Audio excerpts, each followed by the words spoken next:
All right, everybody, what's up? Welcome back to another episode of A7E Podcast. This is your host, Jigadrin, and today I have a very special guest, big man Manny, also known as Emmanuel Elicerio, or vice versa. Manny, thank you so much for coming on. It's a pleasure to be here. I know you're super busy, and I know you had to, fit me into your schedule, so I would really appreciate it. No problem. All right, cool. So, have you? I'm asked the same thing that I usually ask people. Have you ever been on a podcast before? I have never been on a podcast before. Okay. Have you ever wanted to be on one? Yeah, it seems pretty interesting. Yeah. I'm down to do it. What seems interesting about a podcast? I don't know, man. I feel like if you just get to talk about whatever you want, and maybe you'll get a good conversation out of it at least. Cool. Yeah. Do you typically watch any podcast or? Nah. No. I've only seen like a few, and then they're funny, but then I just don't watch it anymore. Yeah. Okay. Do you remember any of the ones that you watched, or not too much? Like clips with Joe Rogan mostly. Okay, yeah. Yeah. So it's, essentially, Joe Rogan podcast is actually the one that got me into wanting to do a podcast. Obviously, he's been doing it for probably, I think he's somewhere around 10 years now, 11 years. And obviously, I think he's the biggest podcast right now in the world. And I've always liked the fact that he's able to bring anybody on, just have a conversation about absolutely anything. After this, it's going to be second biggest. Second biggest, right? Yeah. Yeah, maybe we'll see. Social media is a little bit, grows a little bit quicker now. So that's very possible. Yeah, but what I like about Joe Rogan is that he brings people on and he lets them talk about them a little bit and what they know and whatnot. So I'm going to try and do the same. But this doesn't have to be like, it doesn't have to, like, okay. I have the answers to life. You have the answers to everything. Okay, so a little bit about yourself. You don't have to stick too much to the youth part. A little bit about yourself, like where'd you grow up, where'd you go to school. I like long walks at the beach and to the fridge. Yeah. Okay. Nah, I don't know, man. I grew up in Florida, in Frostproof, Polk County. Sorry. It's a natural reaction. Yeah. 863. No, it never leaves. Yeah. But and pretty much just grew up in, I guess, lower middle class, upper poor class. Okay. But we still got to do a lot of things, thanks to our parents working hard. But went to high school there, graduated, decided to go to college in Tampa. Went to USF. Had a lot of fun there. That was like some of the best years of my life. That's a big university, right? Yeah. Go Bulls. And then I went to school there for like 2-3 years. I don't even remember. And then ended up getting an opportunity to go play soccer. And first it was supposed to be in Missouri. And I don't even know what the hell the town was called. But it was like a ghost town. Yeah, of course. So I obviously I know what he's talking about. What was the name of it? How was your, like, because you didn't go over there to play, you went over there for a tryout, right? Yeah, I went for a tryout because they, I think Johnny, which was one of our coaches at the time, Coach Johnny, in Florida, which rest in peace, of course. He found this guy and told him about us. So we had a tryout. We flew out there, all super excited, like, hey, play for college, whatever. Yeah. And we got there. The town was a disappointment. It was like 2 hours from the airport or something. Literally middle of nowhere. Yeah. We got to meet the people. The school had like 180 total students. A bunch of red flags everywhere. We hung out with the people. Some of them were cool. There was this weird dude that would stack shampoo bottles in the bathroom. Mm-hmm. And I don't know. I just felt like if we would have stayed there by the end of our years, we would have been never able to leave. Like, we've been trapped there. Yeah. Our spirits. Yeah. So I was able to go on that try with you as well. So like Manny said, Coach Johnny, which was our club coach at the time, he actually had that guy visit, I believe. And we had like a local public tryout in at that time was Haines City, I believe. And the guy saw us and he's like, hey, send him up for a tryout. So we had to pay for our flights and whatnot. And then so the tryouts went pretty well. I think in that tryout it went way better for Manny than it did for me. So I did awesome. Yeah, that was crazy. I was like, where did, like, 90% of the things you did, I was just like, all right. And I was sick. Yeah. So, and then obviously they offered us a scholarship, but it was like, how much was it a year to go? Like $30,000. Dude, yes. And they were only going to pay for like 19. Yeah.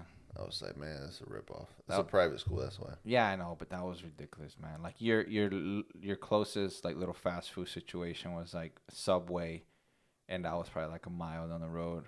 Yeah. That'd have been horrible. Yeah, it would have been too crazy. But I almost did it anyways. No, we were about to. I was. I know you were kind of like, nah, probably not. And I was like, that's probably the only chance I got because I was already older. Yeah. And literally, I sat on it for a bit. I think his coach was Stephen Peck, was his name. I remember his name. Coach Stephen Peck now. I believe so. Anyways, he would keep emailing me, and I was like, I don't know yet. And then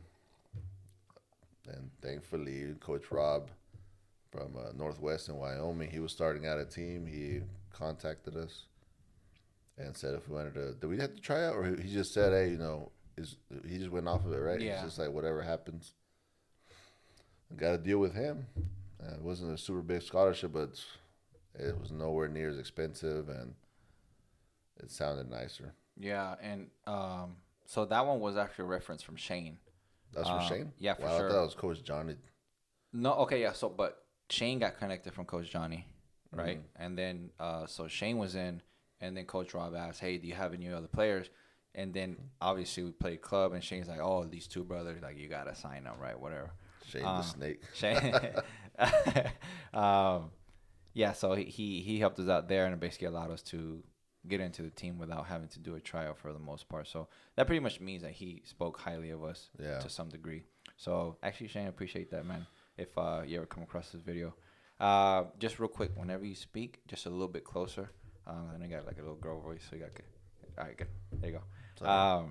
No, and then so then we got in with Coach Rob, and then I mean that was a little bit scarier because we didn't even get to see the school before we went, right? Yeah. But we knew for a fact we didn't want to go to their school. That is true. And this is like, it was last resort kind of thing. And it worked out for us. Yeah, the coolest part was that we got to go together, right? Like you were on the verge of not being eligible, right? Yeah. So this was basically, I mean, we've always played soccer together, whether it had been like in the Sunday leagues or even in high school. I mean, I know you were on varsity. I was like very young, like 6th, 7th grade. Yeah, I know, man. How are you in varsity? Well, and I got to play a few games with you guys, and what I mean by you guys is like you and all the other friends as well, like in 7th grade. The Crazy Jays. Crazy Jays. That was your clique back in high school. My name don't need to start with J. Yeah, and then I got to play a few games, and then obviously, so going to college was really cool with the idea of thinking that we could go and play together. That was my prayers were answered. Honestly, that was the best thing I could have ever asked for. Yeah, it was. I mean, obviously, I think that's what I was lucky because I don't know how it would have been if I would have went by myself. Granted, we had some friends from Florida that we played with before that also went to that college, but I think it would have been different for me. Like, I mean, I'm not the most. I am now. Like, I can get along with anybody, and like I'm open. And I can, but right out of high school, I mean, that would have been a little bit difficult. Yeah, I already had some experience with making friends. Yeah, you're pretty popular in USF. And right? we took over. Nah, USF, I was nobody, bro. I mean, everybody I talked to, then we were good friends, but I wasn't like anybody special because I didn't really party. Yeah, I know. Yeah, but then we got there, and I mean, at first the town was very small, obviously. Yeah. But we were greeted by some of the players, and I remember the first person I greeted was Gavin. Before you say that, man, that drive, bro. Oh yeah, we did was it 40 hours, man. We did a 40-hour drive. Dad drove us in the very small little Chevy HHR. If anyone knows what that car is anymore, they don't make it. We called it the cockroach or what? Yeah, the roach. But and then so we had all of our belongings that we were going to use in college, clothes or whatever we thought we were going to need, and then we even took one of our friends with us who also brought his stuff. So it wasn't a trip where you could put your feet up, essentially. It wasn't a trip where... It was just space to sit, bro. Just wherever you sat, that's how you sat the whole way. Yeah, and we've never been the type to pull over and sleep, whenever we take, do long drives. And then we just went pretty much 40 hours. And, by the time that we got there, we got out of the car for the first time in a long time. And then, all the blood had pretty much rushed to the bottom of my leg. And it looked like I had 2 sets of calves in this. Like cankles. Yeah, on the same leg, and I was worried. I was like, man, and so that wasn't fun, but it was fun. Because we did see a lot of things. Yeah, that was fun. Dad drove us and everything. Yeah. And then obviously he was going to leave us the car, right? And so we had to drop him off at the airport. And then he flew back by himself, right? Yeah. Yeah. Hey, when was it that we were in the airport and we had to like take stuff off and put clothes on? Dang, that was on the way back the second year. Was it? Yeah, because the way back home, right, to Florida? No. Because I thought it was in the Billings airport. We were just I like think idiots. you're correct. Man, we look stupid. So I actually have forgot about that. So it's like we were in the airport and then we were trying to come home. I think so. And because then mom and dad weren't there because we just gave them stuff. Yeah. We had no choice but to like put on clothes. So we had it because it was too heavy, and because it was too heavy, we were having charged a lot more. Yeah. And obviously we were in college, we had no money, so it's like there's no way we're gonna leave this clothes here. So we had to take majority of the clothes out of the suitcase and put it on. So we had like 6 layers of clothes on. Yeah, man. Jackets, it was crazy, but we made it work. Yeah. You know, sometimes you just gotta suck it up. Yeah, and then we had a good season. Training sessions were good, man. Like honestly, the level of everything that we did was like there's no like I feel like we couldn't have ended up in a better place even if we tried. For a first year team, that was amazing. Yeah, that was a first year team for that college, and I mean we did absolutely phenomenal. Yeah, dude. Everybody was hungry though. That's what helped a lot. Yeah. Everybody was just straight roid monsters. Yeah, and I think that, and I think what you don't see anymore is the level of competition within the team. It's like the competitiveness in the trainings, because obviously you can't really be competitive with each other during the games because you're on the same team and you have the same goal. But people end up mad at each other. But after practice, it was always good. But during practice, people would be mad. Yeah, it was crazy because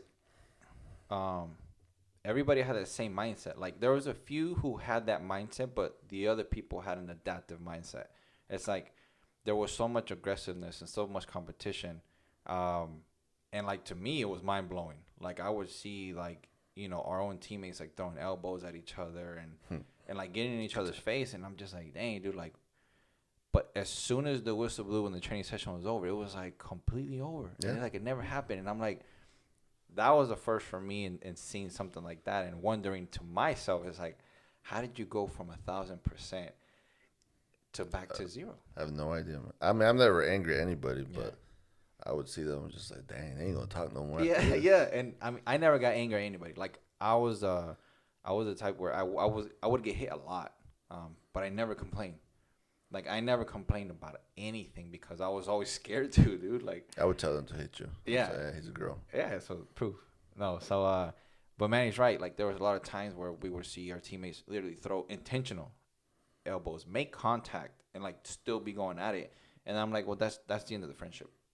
Like that's it. That's as soon as the train's over, like they're never gonna speak again. And then it was over, and then no problem, shaking hands, and then just wait for the next session. And that's what made us better, man. Yeah, that's what made us better because now every team that we went, against, like they were never gonna be that aggressive. Like you were never gonna expect for someone to throw the elbow at you or kick you just for like no reason. Yeah, dude. Yeah, and the players that we had for Coach Rob's first year recruit, players we had were really good. We had a few, like 4 Brazilian players, obviously come from Brazil. And obviously, a couple of Florida players that we played with, and then other players from around the Wyoming and Montana state. Yeah. And then what did we do? We lost in the final, didn't we? I don't remember. Yeah. We lost to Otero. 100% remember because Gavin got a red card and couldn't even play one of our best players got a red card in the semifinal and we couldn't even. Yeah, that sucked, man. That was bad. And I missed a shot. Yeah. I hated myself. Yeah, it was a great opportunity. But then obviously we knew, hey, man, like if that's the first year, like if we can keep, majority of the base players and just recruit more, which we did. Well, Gavin didn't come back, right? It was just 1 year? Yeah, Gavin was just the first year. And then Coach Rob took us on, me, you, and Shane to help him recruit. And where was it at? Colorado? Yeah, I think it was Colorado. That was fun. That was so fun, man. Dude, like. Well, that's what he saw Yoshi, no? Yeah, Yoshi and Tony. Yeah. Yoshi and Tony. Yeah, that's where you saw Yoshi and Tony. That was Yoshi's real name, though. I don't know his real name. Dang. I thought I knew it. No, but he invited us to go help him recruit. Obviously, just go identify players, and then if there's anyone that we saw that looked good enough, like let him know, and that was our recruiting process. And yeah, we managed to recruit Yoshi and Tony, and they're really two good players. They had the same competitive mindset. Like, it was crazy. Tony especially. That was nasty. Yeah. And in that year, which is the second year, of course, we had other players fly in. One from England, which was Dean, and I think second year was Matthew. Was like Australia. We had obviously have international players that come in. Dean didn't really do too much. He just kind of wasted our time. Yeah, he was trash. No, he was obviously a huge asset, man. Like a really good player. He's still doing good. Yeah, I mean, I think now he's coaching. Dean, shout out to you, man. I think you're still in the coaching process, and it's like every year you level up. It's like every team that you've gone to, you've done well. So, I guess Coach Rob taught you a few things. yeah. So keep at it, bro. Yeah, and then so the second year was that. It was the exact same thing, except for the second year we actually won the championship. Yeah. Yeah. I got hurt that year. I blew up my quad. That was sad. How many quads have you blown out? Man, honestly, I pulled over 10 muscles. Yeah. I don't know why. It must be a genetic defect. I always warm up before you take off sprinting. Yeah. That's one thing you never did. Yeah. I don't think we ever did. I mean, we grew up with minimum knowledge in the body, physiology. Yeah. We would always just go to play. We would always go play and then just immediately take off 100%. It's like we never warmed up. We never stretched. Like, it was. I would pull hammies after hammies after hammies. And one day I pulled a quad, and I was like... That was in Florida, right? I don't know. They've been everywhere. I don't know. Yeah. I remember one time I pulled my hamstring, and the whole backside was purple. Yeah.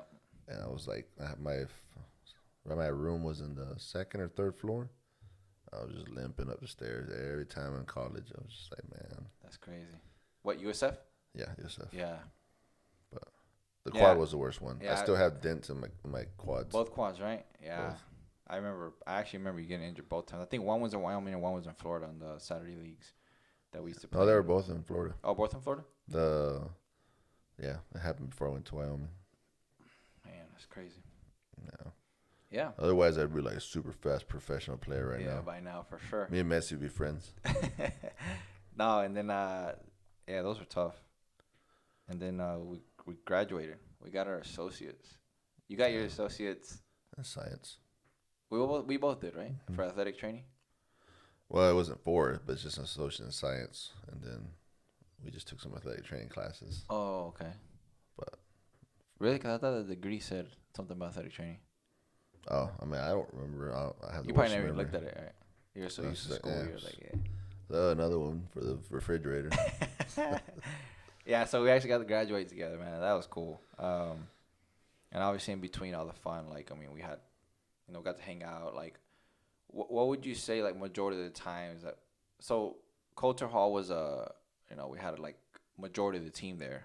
That was perfect. Dude, like. There was no better setup than Coulter Hall. There was no better setup than Coulter Hall. Like, the little living room space was just a big rectangle with a huge TV, and it was like a little theater setup, which just means one couch that was behind the other, just higher. Yeah. And they had 2 ping pong tables, right? Yeah, 2. And out of nowhere, like, I played ping pong one time when I was like 12 years old. I was taught by, like, one of my friends. I don't speak to him no more, but Chuck taught me how to play ping pong. And then when I saw the ping pong table again, I was like, man. And then we would just spend hours. Sometimes we would spend hours playing ping pong. Yeah, dude. Like, that was fun. But competitively, though. And like, y'all get bored and come up with weird shit. Hey, if you missed the bomb, we hit you real hard with this one. Yeah, no, it got to a point where, like, we played so much, for so long, and we were real competitive at it, right? And we just more competitiveness to it. So it's like, hey, every time I score, or if I get to whoever gets to 5-4, the other one gets to, just like grab the ping pong or just hit the ping pong as hard as you can at your back, like without your shirt. Yeah. And obviously, I never got hit in the back because I never lost. Bro, I beat you all the time. So but there was people that we would play, that would consistently get punished, and like by the time we were done, Scum. yeah, Scum wanted to be good so bad. he couldn't. He tried though, but yeah, there were people who would leave with just ping pong lumps on their back. I never got hit. You never got hit. I just never played that game though. Yeah, man, but those were the ping pong. I mean, other players as well in the team had like to play ping pong as well. So, and then we'd watch movies. We'd just hang out, Order food. or Go get food and not order. Yeah. Like sometimes we ordered like pizza. That was awesome, man. Yeah. And then our room was a downstairs, upstairs. Downstairs. I know, but there was an upstairs. Yeah. Our room was downstairs, and we were roommates. And we're the last room. Last room, we were. Come on, how we forget the roommate part? Like we were roommates. Yeah, we had to be roommates for the first semester. No, first year. First year? Yeah. Oh, okay. First year, and then second time, you kind of ruined it. Yeah. So we were roommates for the first year, and then one of our friends who came. So Valric, we're friends on Facebook. Obviously, we're friends, but I don't know if you'll see this. Valric was gonna come in and play as well. So he told us a trick. He's like, "Hey, you guys want to save money on the laundry?" I was like, "Yes." When you're broke, not using like $1.75 a week is a plus. Yeah, for sure. But we also worked at the cafeteria. Yeah, I didn't want to pay for my clothes getting washed. Yeah, but I was sick as cook, by the way. yeah, we were both pretty good. But They didn't let you cook. You wash dishes. I think you're right. I think I cleaned the stove a lot. Hey, man. You gotta know what you're good at. You gotta do it well, right? So I wash dishes. But whenever I'd be the one, like, you know how they had that little separate line for, like, where I'd be there with a griddle and I'd be cooking, and then they come and order what they want. Yeah. That's my favorite right there. That is true. But that wasn't the same. That wasn't in the main line. That was... That's what I'm saying. It was like a separate little line. I'm not gonna lie, though. I was good at the deli section. Make sandwiches? Absolutely. That's because you're a girl, bro. Yeah, well, yeah, I know what you're good I'm at. just kidding. I'm not sexist. No, yeah, I actually, we make sandwiches. It was like a mini little Subway, but just like regular bread. You could toast it. Everybody wanted to toast it. Everybody knew me. Oh, you toasted just right. I toasted just right. They'd ask for a certain way. I do it just like that. Yeah. So, and then we had a buffet section, like a little pizza section. Pizza every day. Yeah, man. But quality of food was okay, man, for being a small college. To be fair, sometimes it was just horrible. But I wonder if Larry's still alive. Larry? Yeah, he was the old guy that worked there. Oh, Tuscan. yeah. He helped. He was just like a helper, right? Yeah, he would do the little swipe your card or whatever. Oh, yeah, I remember him. Yeah, but yeah, and then one time they offered us like management positions, right? They're like, hey, you want to take over? You want to take over the whole What's his CEO? name? Christopher. I don't remember. Oh, okay. Can we mess around and call him Cristo? Yeah, crystal ball. Yeah, he was like, me and Manny together get along, I think, like, easier with people. I do. I get along easier with people when Manny is around than I do by myself. Because we're always just cracking jokes. And then he's like, hey, you guys, like, what did he say? You guys want to, it's like a manager situation. You guys interested in, like, being a manager? It was something like that. And then, but I honestly think he was talking to you mostly. I was just always behind you wherever we went. So I assumed I was in the conversation. And then stupid. Man, he's like, I don't know what we're doing. Like, no, like, nah, man, I'm getting a degree. yeah. I would become something big. Yeah, so it's because he was getting another job offer somewhere else for like a higher position, obviously, and he needed somebody to take over, but mainly because like we were good workers, like, we would go to work, and if we didn't go to work, like I was never late. Yeah, I was never late either. I was never late. I mean, sometimes we had 6 a.m. morning shifts, right? That was crazy. Then go to class right after. That was crazy. Yeah, man, that's tough. Now that I'm thinking about it, that's crazy. I hardly get up at 6 a.m. now. But, yeah, we get up at 6 a.m. just disgusting feeling because, obviously, you're a college student. You're probably not going to sleep, before 12 a.m. Work for like 2.5 hours, 3 hours, and go straight to class. Yeah. Dang. We get a couple of naps in, though, after the practice. Yeah, no. And sometimes it'd be that, and then, do we have morning practices? No. It was always at 4. Always after 4? 4-ish, 4:30s. Yeah, no, I was napping every chance. You have to nap. You cannot function. And then we still stay up late, bro. Yeah. We still wouldn't go to sleep. And you know what's dumb is like, and I say this because we're looking back, but I don't regret it because obviously you got more time to do things, but it's like, it was always like, you'd look at your watch and it was like 2 a.m., right? and like, but you were working at 6, and so you're like, oh, you know, I got about 3 or 4 hours, right? So I can get another. Pretty sure it was 5:30, bro. Yeah, no, I think so. I think it was 5:32. But you're like, oh, I got about 4 hours until I go to work, so I stay up to about 2:30, 3. I don't have to go to AA class. Yeah. We don't got no quiz. And you start really like thinking about the classes that you actually have to go to, you don't have to go to, which is sad because you should technically just go to all your classes. But that's just the way college is set up. Yeah. I still passed. Yeah, I mean, we both still passed. I had a 3.7 or something. I actually don't remember what I had. That's probably like a 0. It had to be above a 2.0, man. Like, I did good. I remember that time you were so proud because you beat me on one quiz. Absolutely. That I didn't study at all or nothing. So Manny always claims he's smarter than me. I don't know why he claims that. Book right? smart. And so we were taking some of the same classes, and we had a quiz, a 10 question quiz. Right now, it's like I always try to do good or my best so I could be like, you know, at least to see in comparison where I am to Manny. And then one time they gave us the quiz back, and I had scored 100, and Manny scored like an 80 or a 90. And I was just mind blown because I was mind blown because I had got a better grade than Manny. Posted on like everywhere. Everywhere. Hey, I got records, got proof. You got to. Doesn't happen often. So, yeah, that was cool. But that was with Liz's class, athletic training.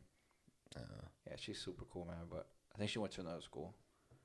I used to have her on Facebook, friends, but. I have no idea.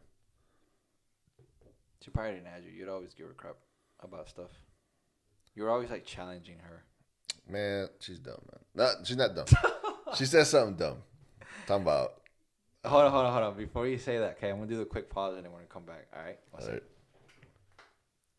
All right, guys, we're back. Okay, same thing. It's gonna be like that until I get another camera that can just roll through 29 minutes. But anyways, what did she say? What did she say that really got your gears grinding? It wasn't really that grinding. But I was like, okay, hey. First of all, the only reason I think that you felt confident, why is it that you felt confident that you're able to like challenge the so it's because they say, you know, the teacher or whatever. Stupid people are the most confident when they speak. Okay. So I probably was just stupid. Okay. I don't even remember what it was, man. I was talking about. I remember what I said. What was it? Tell me. You know what I remember? Why? You know why I remember what it was? Because I was there, just like, this guy can't let it go. What was it? She said, my question was, and you know, sometimes guys, Manny has to know this. When we're in a group of people, and I know that something, like I know the answer to something. Thinks he knows the answer to something. Yeah, I'll ask somebody that thinks otherwise, that's incorrect, that I know is incorrect when Manny's around. Because Manny usually can't help but to give input whenever he knows he's completely correct, which is completely fine. But that's why I did it. I said, Liz, I still remember, we're outside. We're outside. We did like a class outside. I don't even know why. And I was like, Liz, if I weigh 100 pounds, it went something like yeah. That's what I was thinking. If I weigh 100 pounds and let's just say my whole body swells up, right? Do I weigh more or do I weigh the same? And you didn't say the caveat. But keep going. Yeah, but to be fair, I didn't really know the answer to that at that time, but I knew Manny knew. And then what? I said specifically without any more intake from anywhere. Like if you didn't take any drink, any food, nothing, and you swelled up, like let's say you broke your leg and your leg swole, do you weigh more? Yeah. The answer is no. She, my teacher / athletic trainer, said yes. I was like, where? Where does your body find more weight from? It does not pull energy from photosynthesis. Does not know.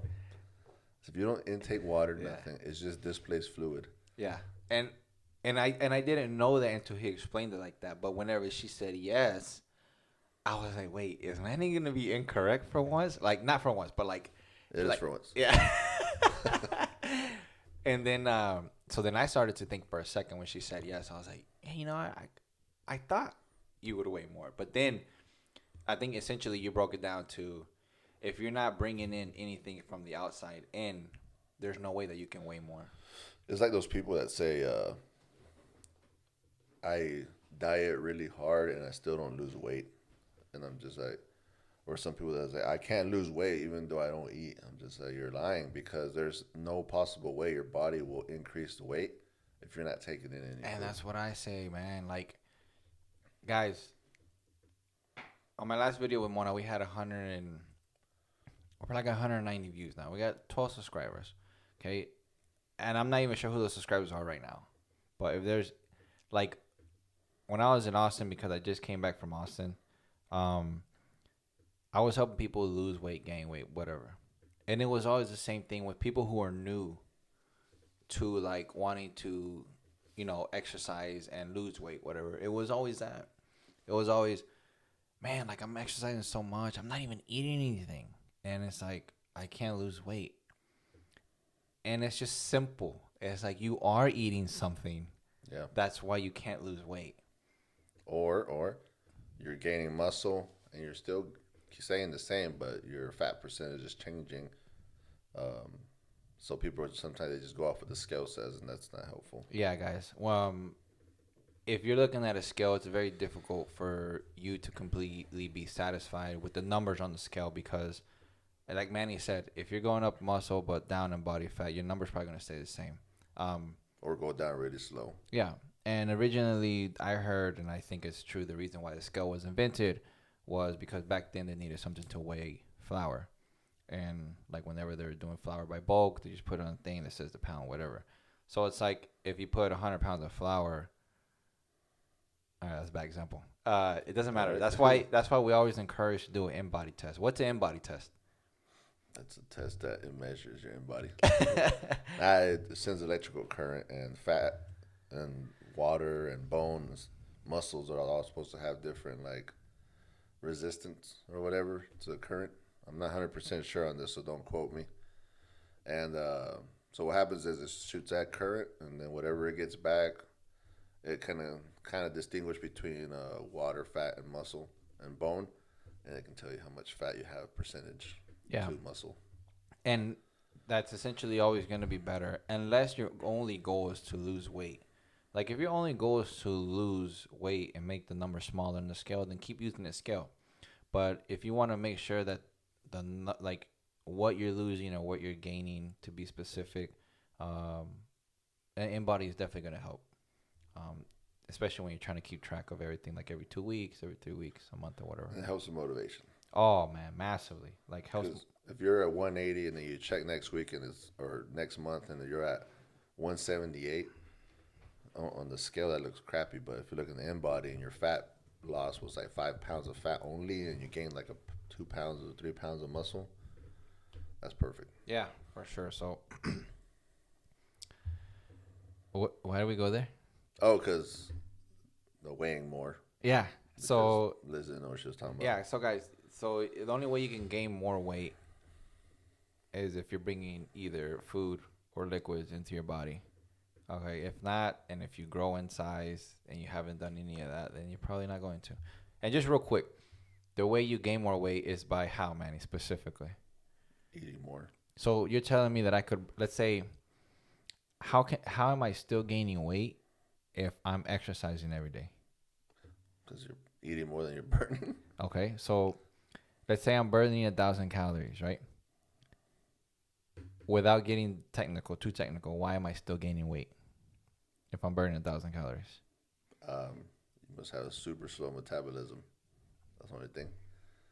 So you're saying that that's the only way that I might be gaining weight is because my metabolism is slow if I'm burning 1,000 calories? Mm-hmm. So if you let's say your net, like what you require to stay where you're at is 2,000 calories a day. Mm-hmm. If you eat 2,000 calories a day, you won't lose or gain. Okay, that's called the maintain, right? Yeah. And you're eating 1,000 calories and you're not losing weight, then that's not your maintenance calories. Your maintenance calories is probably like 800, which shouldn't be because you're a big guy. Mm-hmm. But if that was the case, that's the only thing. So if you're saying, I don't know what point you're trying to make right No, now. I'm not trying to make a point. So what I'm trying to say, I was thinking that besides your calories you need to maintain without gaining or losing weight, if I'm burning 1,000 calories apart from that, I thought maybe the reason why I wouldn't lose weight was because I was eating more than 1,000 calories. Oh, yeah. I thought you meant you were taking in 1,000 calories a day. Okay, no. I was burning. I said burning. Oh, yeah. Yeah. So So you're guys, just eating too much. exactly. So the reason why I said that is because it doesn't really matter how much you work out. If you're eating more than you work out, then you're not gonna go anywhere. Okay. Even with an excess calories, your body fat like could change, right? Like your body fat obviously might go up, but like in your muscle as well. Yeah, it depends how you do it. Yeah. Man. What? Because that just starts to get into like more specific dieting and stuff, which I'm not an expert in either. Yeah. So let's say you just want to do like a dirty bulk, and your maintenance once again is 2,000, and you eat 2,500. So when you can eat whatever you want, or even if you eat clean and it's just carbs and protein and fat, at whatever percentage you want. So you're gonna gain weight, but you're gonna gain fat and muscle while you're lifting weights or whatever. You're gonna gain both, and eventually you're gonna get to whatever weight that you're satisfied with, and then you're gonna want to cut. And once you do that cut, you're gonna lose fat and a little bit of muscle. Yeah. Usually that's how it goes, and you end up where you want to be. Which sometimes people get sad because they see themselves completely smaller, and it sucks. That happened to me the first time I cut down. So, what was I saying? And the other way you can do it is keto. People think. Well, real quick, you say you obviously, man. There was at one point where what was it when you came back from Wyoming? Yeah. So you had to stay in Wyoming just so we can get the Manny stayed in Wyoming after our college years, to work, and he ended up working. What was it? What were you for 4 years? Yeah, something like that. He worked, and then obviously he had a job where it was very static. You didn't do much working out.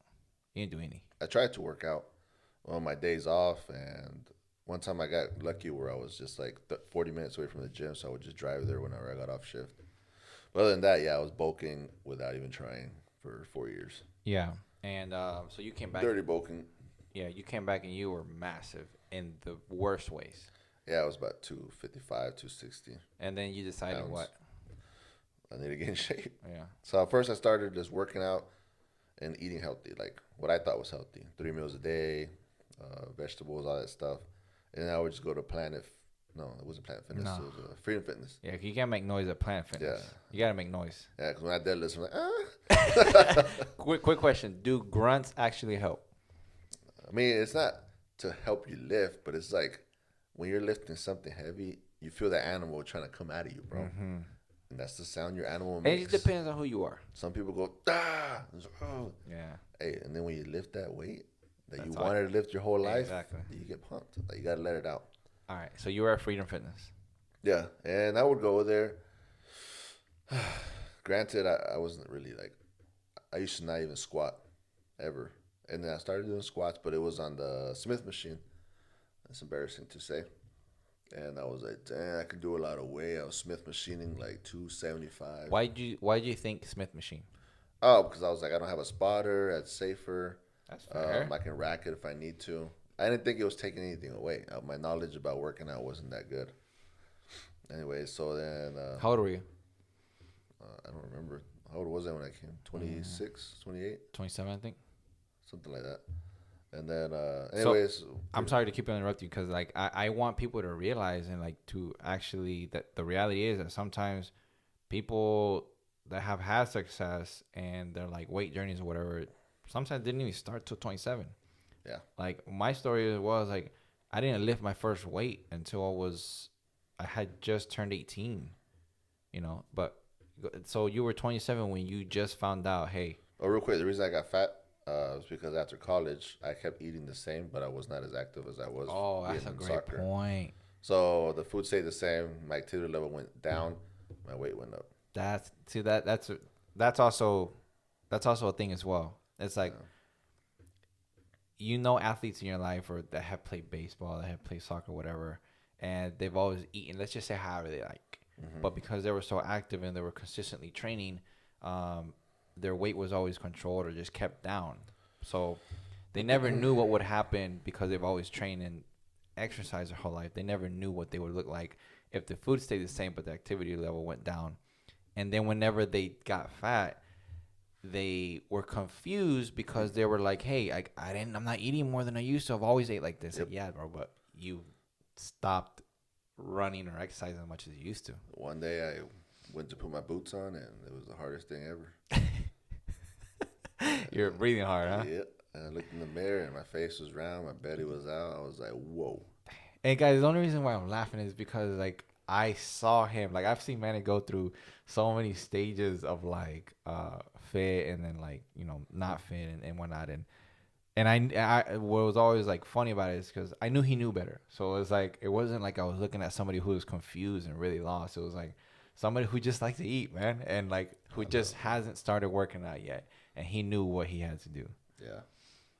Anyway, so then I was working at Freedom Fitness. I was probably losing like, not even a lot, like a pound a week maybe.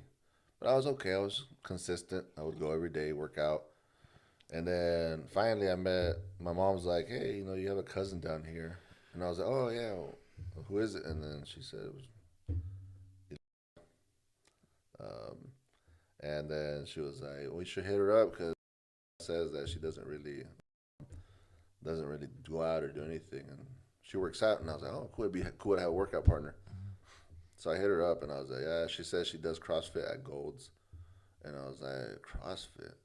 Well, man," I started lifting, and I would watch videos, and you know, CrossFitters are gay, and I was just like, "I don't know about CrossFit, man. I hear they're gay, right?"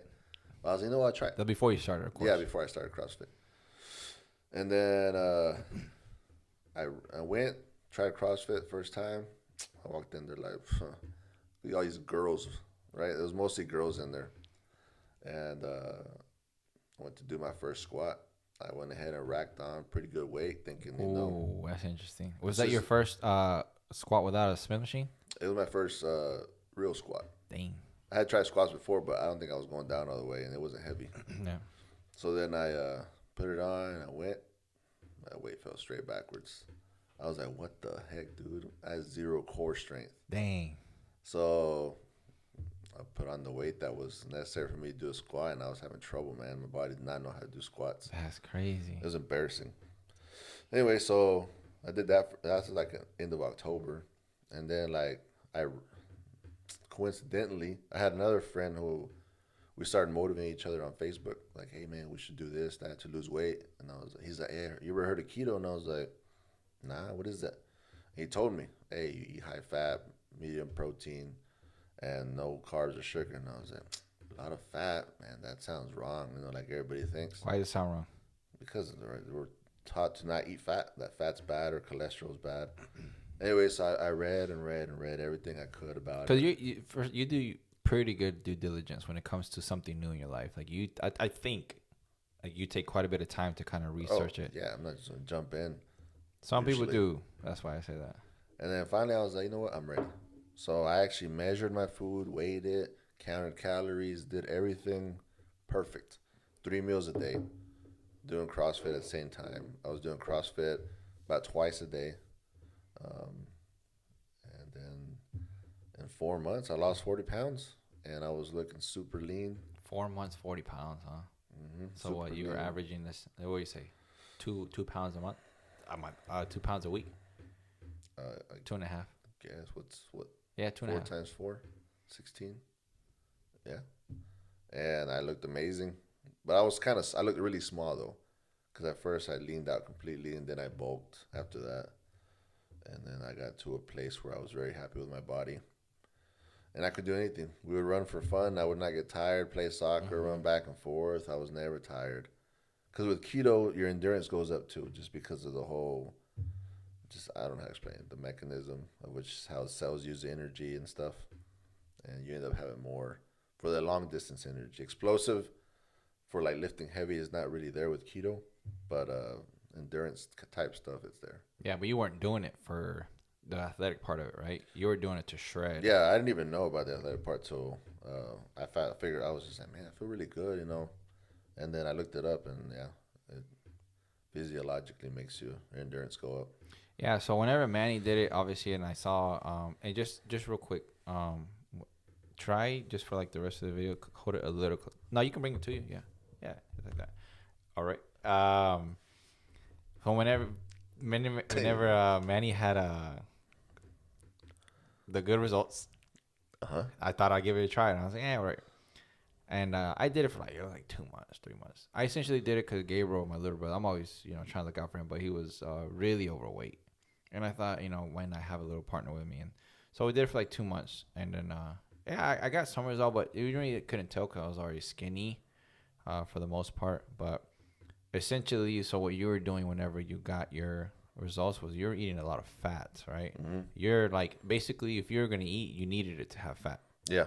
Yeah, and obviously no sugar, no carbs. Yeah, that was hard at first. Yeah, and I was whenever I was doing it, I documented was just like a post every once in a while. When I was doing it, I would have people reach out to me because I was I was making. I'm not an expert at all. I'm not nothing. I help people with what seems to be logic and then concepts that make a lot of sense to me, and I've seen prove them myself on Manny and friends that we've helped. People to reach out and say, hey, like I see that you're doing keto. What's that about? So I was able to help them when they would reach out, and I would have people try it. People were doing it from wherever they were, from home, back home, friends that I used to know in college, and I was actually able to walk them through it because it's not difficult. And it takes a lot of discipline, right? Because man, if you're cutting carbs and sugars, that's basically saying, like, you're letting go of everything that you're addicted to. All the fun stuff that nobody wants to let go. But if you truly give keto a chance, and you can make it fun. You can make it fun if you can find good recipes and things like that. Oh, I learned to cook really good on keto. Yeah. You can find things that are delicious. And now probably more than ever, more things, because whenever you did it, that was before the whole keto craze came out. Yeah, I feel like I was the first one in the valley to ever do keto. I would actually say you had to be, if not the first, top 5. Yeah. Like you were so early. Everyone thought it was crazy. Like Manny was doing it at a time where, everybody thought he was crazy. I thought he was crazy at first because athletically I was only taught, hey, high protein, medium carbs. No, high protein, medium fats, low carbs. But it's not even like that because essentially depending on carbs, whatever, that's just different technical aspect. But I thought he was crazy. I was like, you don't know what you're doing. I was like, I don't know where you read that. Like, well, whatever, you're already fat, so if you're gonna do that, it doesn't matter. Like, you're not getting any worse. But and he just started having results. So that was before you saw any keto drinks at HEB, Walmart, gas stations. There was nothing keto going on. No food, no restaurants.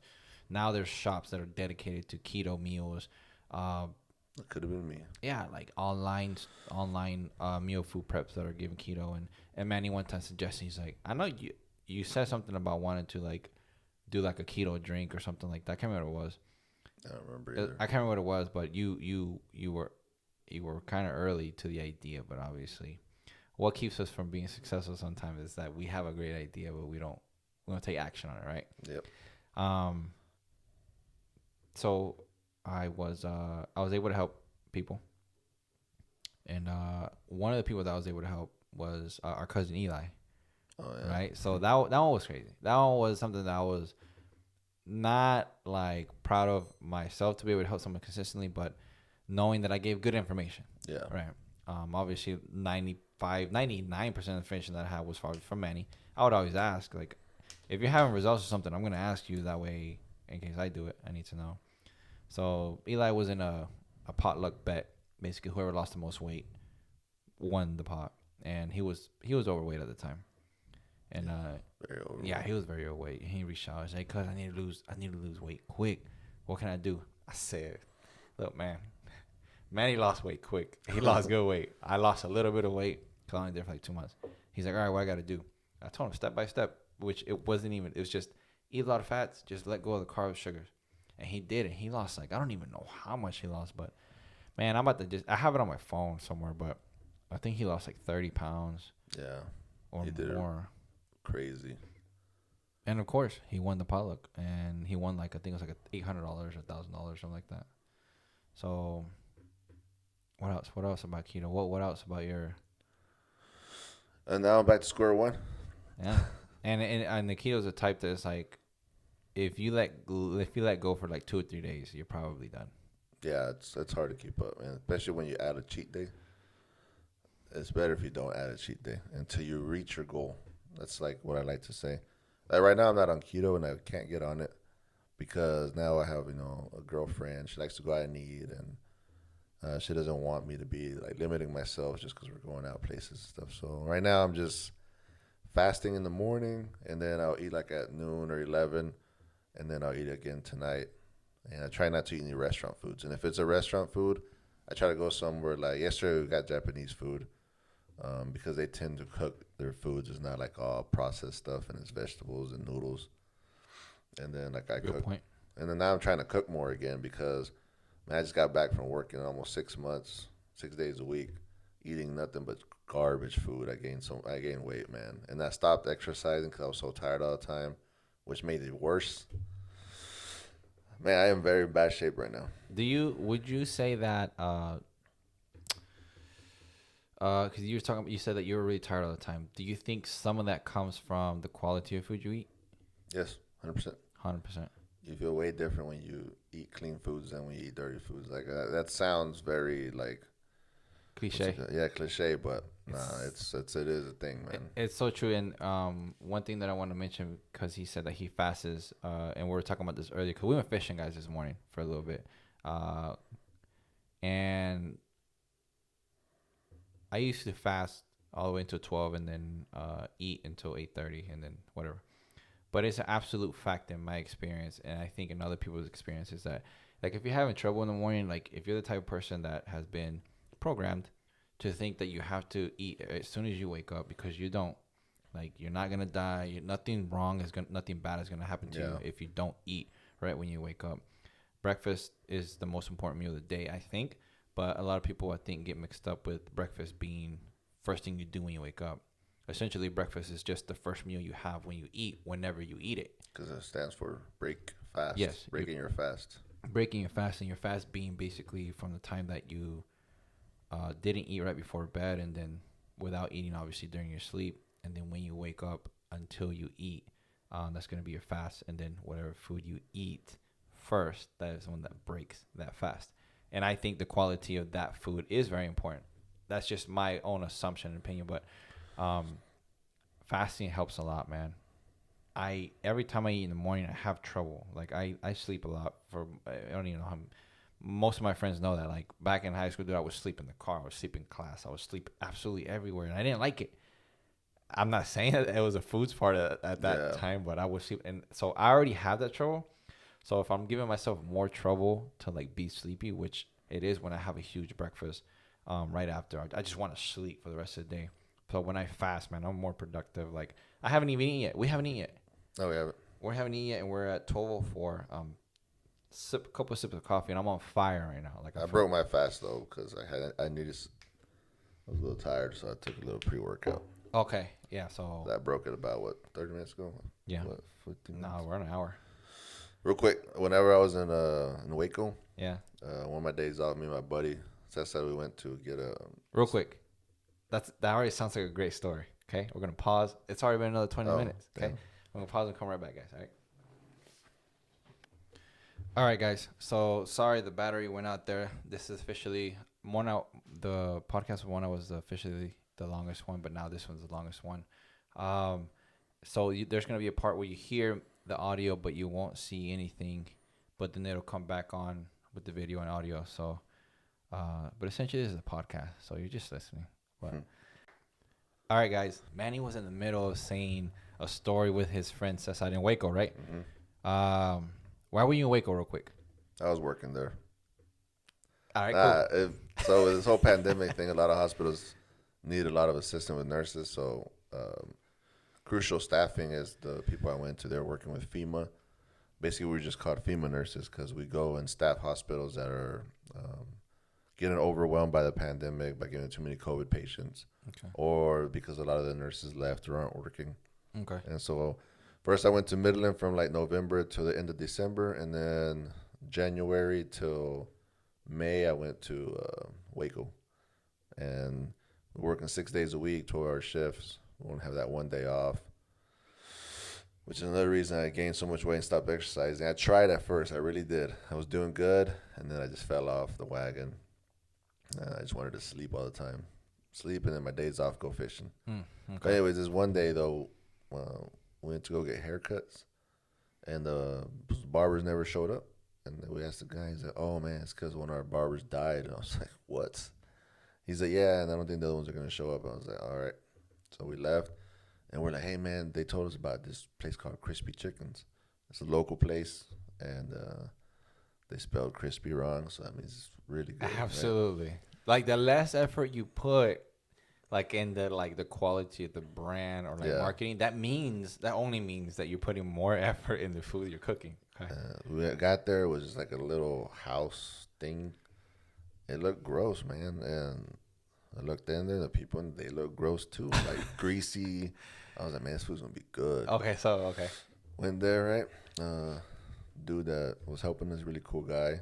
He was telling us what they had. They had like fried catfish, fried chicken, tenders, peach cobbler, what else? Fries. We're just like, we'll have everything. Because we want to try everything, right? And some hot sauce. We took everything back. I definitely got that peach cobbler. Oof. Oh, and gizzards. So I had gizzards. I ate wings. I ate tenders. Me and Seth had passed out after we ate that food. No way. I went to my room, knocked out, dude. That's crazy. And then woke up like 2 hours later, like, what? Because even when we ordered the food and we took it, the guy's like, man, that's just for y'all too? We're like, yeah. And he's like, you guys are going to pass out. We're like, dude, we've been fat for a long time. We ate that food out, bro. Out. It was amazing, though. It tasted really good. So if you ever go to Waco, try Crispy Chickens. Okay. Spelled? With a K. How many calories do you think was in that? Dude, I don't know. Let's say in your portion. Like, how much do you think you ate? Probably like 3,000. Dang. In one sitting. Yeah, that's pretty bad. With a sweet tea. Yeah. I had diabetes that day, probably. That's crazy. My body had to shut down so it could focus on digesting. That's what happened. Dang. It was like, dude, we can't do anything else. And I wanted to go fishing later that day, but no. Good times, though. Those are the best ones, man. Those are the best ones. Like, whenever you know that the food puts you out, it's because, like, you really just went hard in it. Yeah, I was like, I deserve this. Yeah, for sure. Dang, But it was good stuff. Yeah. So don't eat unhealthy, guys. Bad for you. Yeah, 100%. Okay, so for the most part, okay, we're there, and then so you talked about being in Waco because of hospitals and whatnot, but like you are what? You're a nurse. Yeah, nurse. Okay, how long have you been a nurse? 2 years now. Well, I graduated 2 years ago. I became a nurse in July, where I passed my NCLEX. So in 2 more months, I'll be 2 years nurse. Sick, dude. Yeah. Feels like you've always been a nurse. Isn't that weird? For me, like. It feels like I've been a nurse a lot longer than I am. Yeah. How did you go about getting to that point? Because now we're gonna talk about, like, you've had. I mean, oh man, dude, like you have. Well, how old are you? What am I? 33. 33. So you've been through a lot, and I mean by like different like changes in jobs, like Wyoming, Florida, Texas, and you're always like, if it's a work opportunity you don't have it, like you take it. So you don't really care. And what made you get to a point where you're like, you know what, like, what made you say, okay, nursing? First of all, I used to think nursing was lame. Yeah, same. When I was in University of South Florida, I had an opportunity to go to nursing school there, and I could have been a nurse 10, 12 years ago. No way, I didn't know that. But I was like, no, I'm going to be a nurse. It's lame. And then, anyways, so whenever I finished school in Wyoming, I went to the oil fields, and I was like, oh, this is it, man. You know, you only work 3 weeks, but you got 1 to 2 weeks off after that, so you get to be home a lot. So I tried that life, and I made money, but it kind of sucked being away from home all the time. And my health was going down, too, because it was hard to keep up out there. And I had a lot of time on my hands, and I didn't use it wisely. Like, I could have learned something, you know, about investing or whatever. But I that wasn't my mentality back then. Like, I didn't know that I needed to know that stuff. Of course. Or that it was necessary. So then, after the oil field tanked, and I took a hard hit with that. had no money or whatever, and I was like, man, I can't be doing this. And the oil field is very cyclical, so it was gonna happen again. Mm-hmm. So I decided to come home, pack up, and came down to Texas because family had moved over here. And I was like, okay, what am I gonna do? I had about 6 months of unemployment, so I had to figure something out. I was like, I'll be a personal trainer. So that's the reason actually I started getting in shape. That's true. So I started getting in shape because I was like, if I'm gonna be a personal trainer, I need to look like a personal trainer. So that's why I got on, exercising keto, and then I started taking what's it called? Which one am I certified in? Dang, that's actually crazy because It starts with an A. nah, No. it's the most popular one, right? Yeah. It starts with the M. Yeah, whichever one it was. MCAT. All right, go ahead. I don't know. Nah, I got certified in whatever it was for personal training, and then I got hired at Gold's Gym, and I started working there. When you start being a personal trainer, you kind of imagine all these ones that have their YouTube channel and stuff, and they're pretty famous and they're making a lot of money and they're living off of personal training. But the reality is a lot different. Yeah, When you're a personal trainer, man, you're basically a car salesman, honestly. that's true. Because if you work for a gym, it's a lot harder, in my experience, because you have to literally go up to a person that's already working out and who already believes, they got YouTube, they got all these programs they can just get off the internet for free. And you go out to them, you got to convince them that they need you, but not just need you, they need to pay it really expensive for you, because we're talking like 36 to 42 bucks an hour. And I only would get 17 out of that. And so to convince people that that's what they need is really hard. Most of them already got their own rhythm. They've already been approached by a lot of personal trainers. Correct.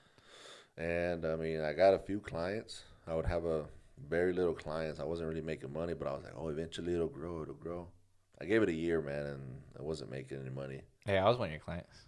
Yeah, you mean you guys helped me out? Yeah, but you also gave it you gave the massive discount all the time. Yeah. And I mean, I stayed fit. The people that did have, they got fit. Yeah. But eventually, I mean, you run out. You got to get more people, and I just wasn't a good salesman, honestly. So I decided after that I looked for a different job, and that I wanted to go back to school. And I was like, what is the easiest thing I can become?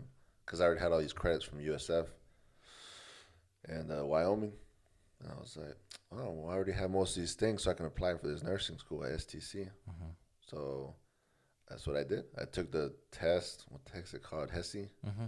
And, the math part, okay, passed that like nothing. The English, all that other writing stuff, passed it. But the anatomy, I hadn't looked at any anatomy since USF, which was like 8 years or something. I'm pretty good at anatomy. But should ask me. I forgot you. I mean, you weren't there in the test. So I took it, and I missed it by like one question or two questions. I was like, damn it, dude. So they let you retake it, but I didn't know you had to take a specific period. So by the time I retook it, I had to retake the whole thing. Oh, that's a bummer. Which actually kind of worked out because I got a higher score on everything else, and then I passed the anatomy because I was studying it.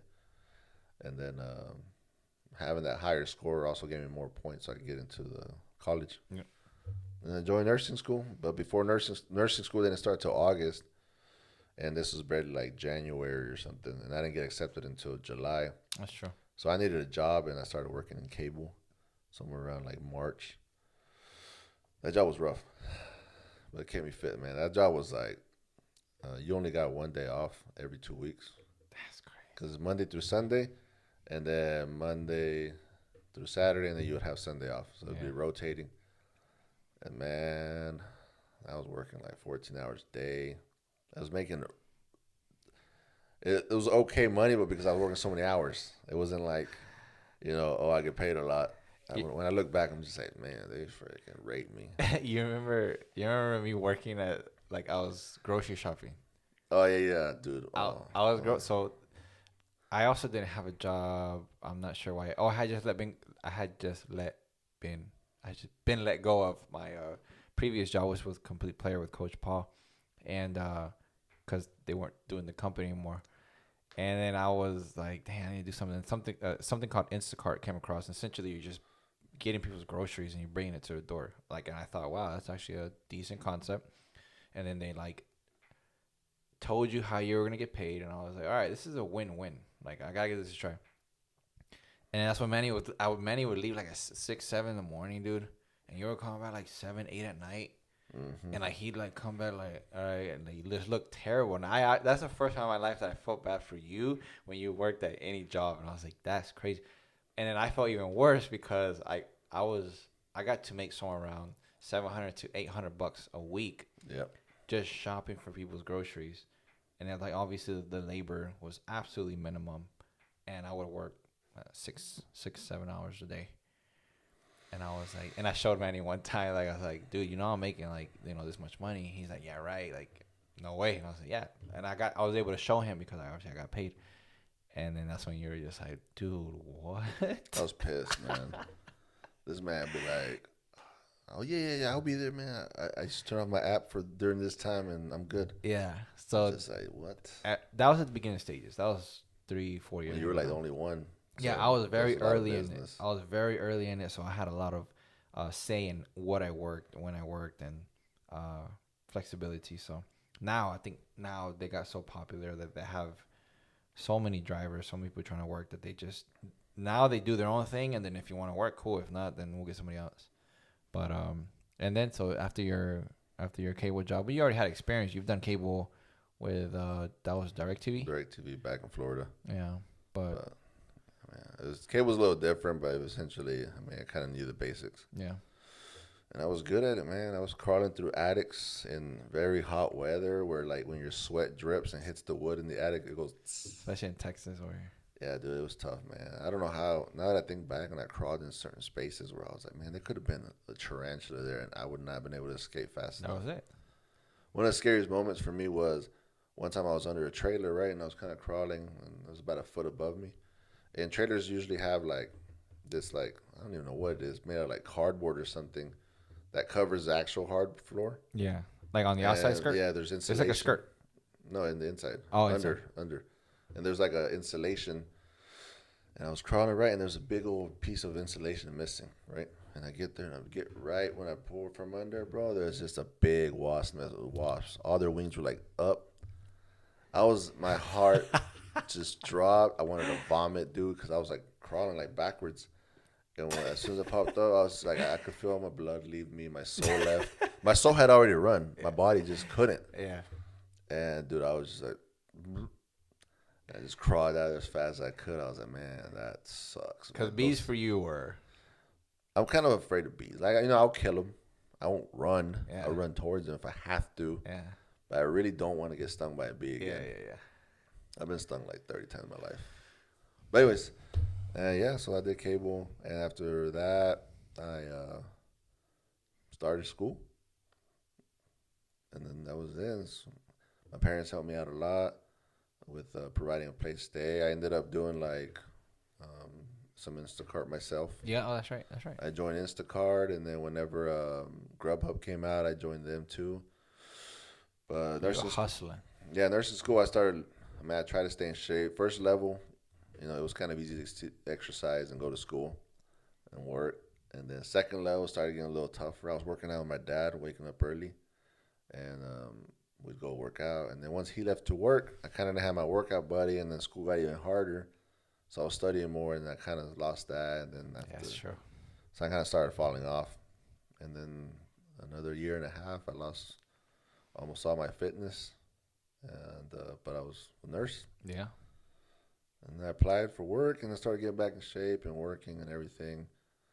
And I haven't played soccer in a long time. That's true. And when's the last time you played? Before nursing school was over. Like almost 2 years ago, man. Mm-hmm. Man, if you were pulling muscles back then. Right now, I would definitely pull everything, man. You'll pull the liver out there, huh? Yeah. Dang, that's crazy. Okay, so then you graduated, okay? And then? So you graduated. Where did you apply? Where was the first place? Real quick, the school that you went to, SEC, they're pretty well known for their nursing program, right?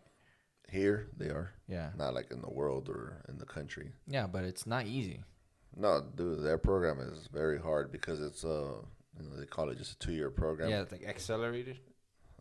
Man, that's what they say, but I feel like whatever. But it was very hard, man.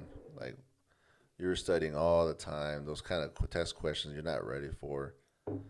And it's not for nothing, but like if you're saying it's difficult, I I truly believe that it was massively difficult because I've never heard you say anything like that about school, like honestly. So I truly, and we know people that have attempted to go, and it's just difficult, man. Like it's not easy. And you go in, and obviously I had a big head because I've been smart my whole life. School, cake, bro, whatever. Damn, I got level 2. Got humbled quick. Yeah. I was like, dang, I am not smart. So I had to study, super studying all the time, reading, big old book. I actually read through the whole book. Wow. And that's the only way to do it, taking notes. Honestly, you had to be very resourceful in nursing school to get through it. Yeah. And I remember, man, you would not lock yourself, but you'd close the door and just study. I'd be like, hey, Manny, we're going to go do the, I can't, man, I got to study. I was like, dang. Yeah, I never knew. I never thought I'd say those words. Exactly. Like, that's all. And then I started thinking, like, man, he just want to chill with it because there's no way he's struggling that much. But it's like you really were having to study. And I never really stressed because I knew I was going to pass the test because I was putting in the work. So I never really stressed. But, man, you would see other students stressing, crying. Some quit because they're just like, I can't handle this kind of stress. Yeah. Or, like, my buddy who put in all his effort. I'm not going to say his name, but tried his hardest, and, he made it. But in level 2, he didn't pass, man. And that sucks to see because he was trying. It wasn't like... And, when you see that... But he came back. He's a nurse now. Oh, cool. It just took him 2 tries. But it was tough. Yeah. But when I took the NCLEX, though, it was cake. I was passing 75 questions. Boom. Because in NCLEX, it's like... It's either going to be 75 questions all the way up to 250 or 260. I don't remember how many questions. The more questions you do, that's because the test hasn't decided if you meet the minimum requirements to be a nurse. Okay. So there's like a line, and you answer a question, boom, it goes up. You answer another question, it goes up. You get one wrong, it goes down. And you need to stay above it for a certain amount for it to be like, okay, they're good. And that's interesting. So if you pass at 75, that means right away it knew that you were doing good. But if you take to like 150, 200, 250, the test is like, I don't know, man.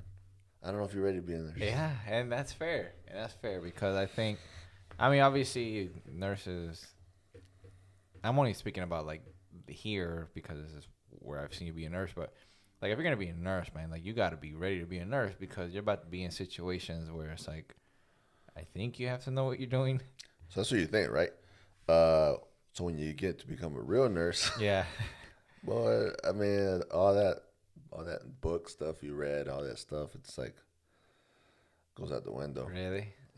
Some of the information is good, like medicines and side effects and stuff like that. All right, one second. Sorry to cut you off. Okay, I'm gonna pause real quick.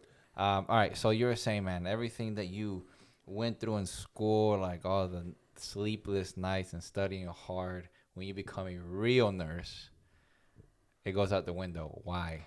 Not everything. Like you can keep like medicines and side effects and how much compressions to give, breath per minute, all that stuff. That basic stuff. But like they taught you how to give meds or how to assess a patient. Man, it's nothing like the book, man, because every person's different. True. Every hospital has different things you work with. So, you become a nurse, first day orientation, they show you around. You're just like, dude, I read the book, bro. I know what this stuff is. I know how to use it. And then day 1, you're under another nurse doing your thing.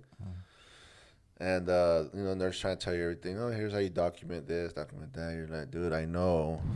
All right, did my time. Yeah, man. Then you walk in, first patient. And you see this nurse that's showing you around. You would kind of watch him or her first, and they go in. Hey, miss, how you doing? Oh, instantly, just a friend to that person. I'm just like, man, I don't got that kind of people skills. Okay. And then real quick, you see them assess. Check the breath, check everywhere, and you do a quick assessment. When you become a nurse, you kind of learn how to do a fast assessment where it's not like the book where you got to go and touch their head and look and open your mouth. No, it's kind of you learn by talking to them. You can see their mouth is moving. You see their face symmetrical. You don't need unless they came in for a stroke, then you do the full assessment. But no, I'm getting ahead of myself. Anyways, so you see how like good they talk to these people. And it's like, dang. And then does assessment, like they have a broken leg, you look at the broken leg, or they have a sore somewhere, you look at the sore, or you ask them, why'd you come? And, ask the right questions, and you're just like, man, I wouldn't have thought to ask that question. And then you go back and you look at the meds, and she's like, why is they getting this med? Why are they getting this med? And you're like, sick. And you have no idea. Yeah. And like, you know what that med is for, but you don't know why exactly they're getting it. That's true. And then she's like, look at the labs. And you look at the labs, and you're just like, okay. And then, why do you think they need this medication? I'm just like, man, what are you saying to me? But that's just like the first, 3 months or whatever.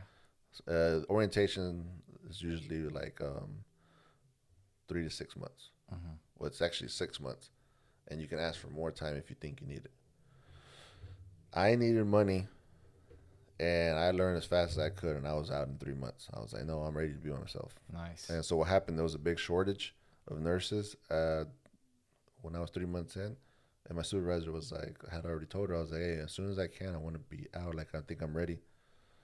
And I felt ready. It's not like I was getting ahead of myself. And she's like, hey, she called me one day. She's like, hey, can you come in tonight? You'll already be a nurse. And from this point forward, you'll be paid as a nurse, And then you're no longer a student nurse. And I was like, yeah. I did feel those butterflies. Like, oh, crap, am I actually ready? Went, did my thing, and then just kept learning from there. But anyways, yeah, you're trying to learn these things. And it's a little different because, like, for a peg tube, that's just a little tube that comes out of their stomach. And that's how you feed them. Because they can't swallow for whatever reason. And when you're messing with that, they show you first, and you see them do it real quick. Oh, all you gotta do is hold it here, pinch it here, make sure it doesn't spill out. And you're like, "Hey, man, this is attached to that person, man. What if I yank it out?" And you're just first time you're just like this, and you just look like a newbie. Yeah. And there's nothing you can do. And I have this thing where I'm just like, when I'm gonna do something, I'm gonna go in and just do it with confidence. And that's actually worked out for me. But, man, this thing actually got me. I was just like, man, I can't even. And then it gets worse because there's, when you do IVs, that's basically you stick the needle inside the vein.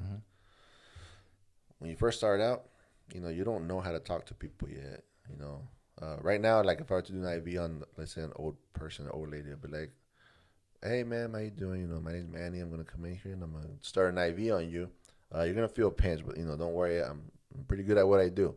And if I can't get it, then we'll find somebody else. Eventually, we'll get this IV, but I'll try to make it as painless as possible, okay? Is that any questions?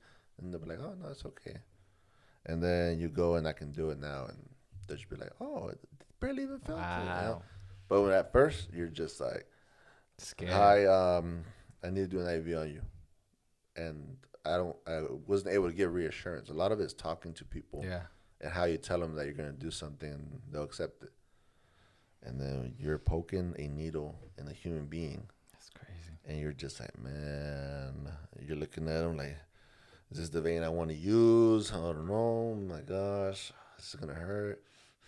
And then it takes like a lot of tries before you finally get comfortable. And you're just like, you know what? I might end up poking this person 4 times. But I got to find that vein because they need this meth. And then once you get over that hurdle, I mean, what I saw a lot of nurses do, new nurses, was chicken out. They'll go find another nurse that can do it. Hey, can you do this for me? I'm not good at IVs, or I'm not good at peg tubes, or I'm not good at this. I never said that. The only way I'd find you to go do an IV for me was after I poked that patient already minimum 3 times. Yeah, understandable.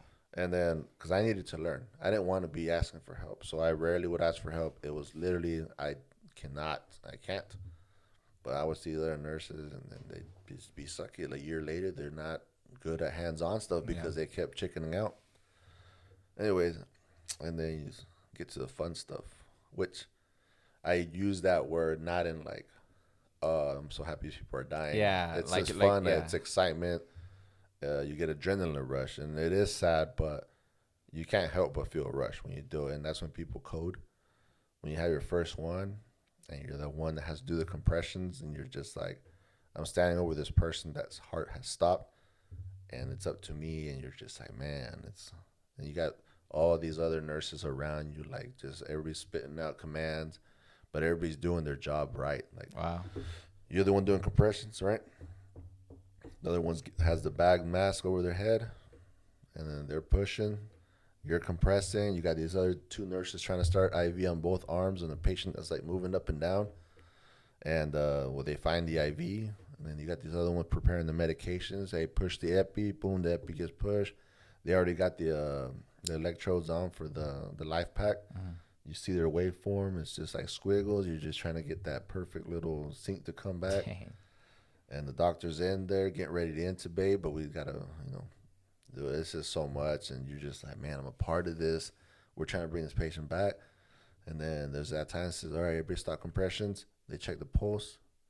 We got a pulse. Yeah. Really?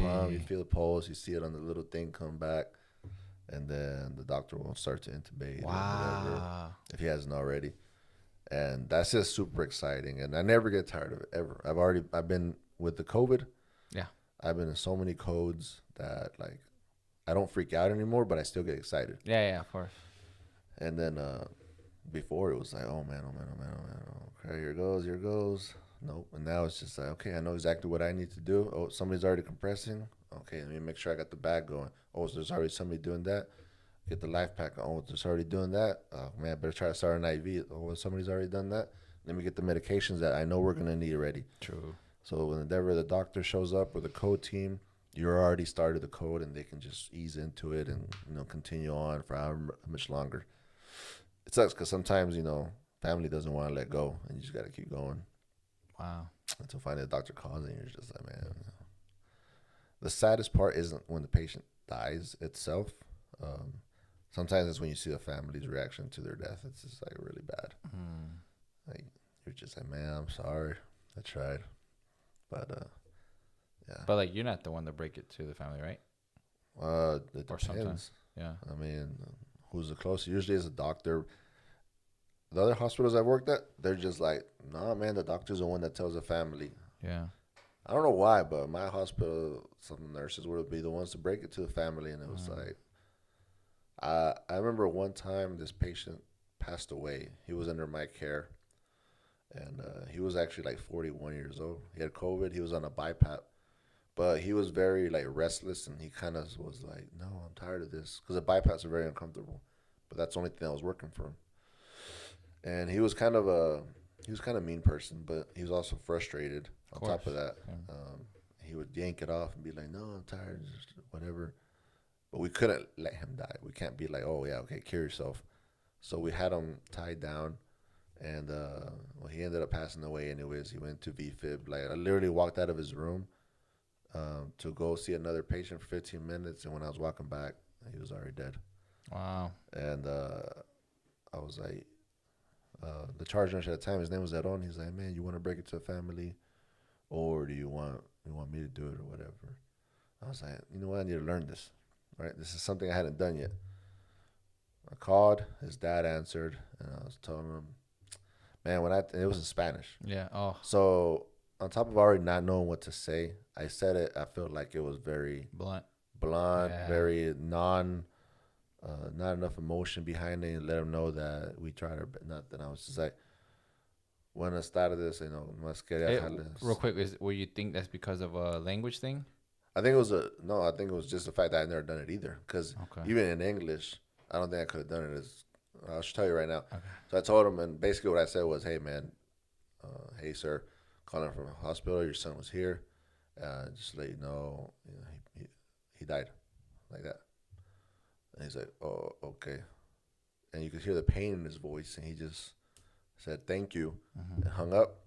I was like, man, I felt crappy, dude, because it's like I didn't say anything. And then his sister, I guess, the daughter of the guy I talked to, and the sister of the guy that died, called, and they're like, hey, can I talk to the nurse, which is me? And she's like, hey, what happened or what? My dad doesn't know. He didn't understand well, or not sure what you were saying. I was like, oh, man. We had to do it again. Edon's like, hey, man, you want me to talk to her in English this time? And then I was like, yeah, bro, man, I already kind of messed it up with the dad. Here, you try.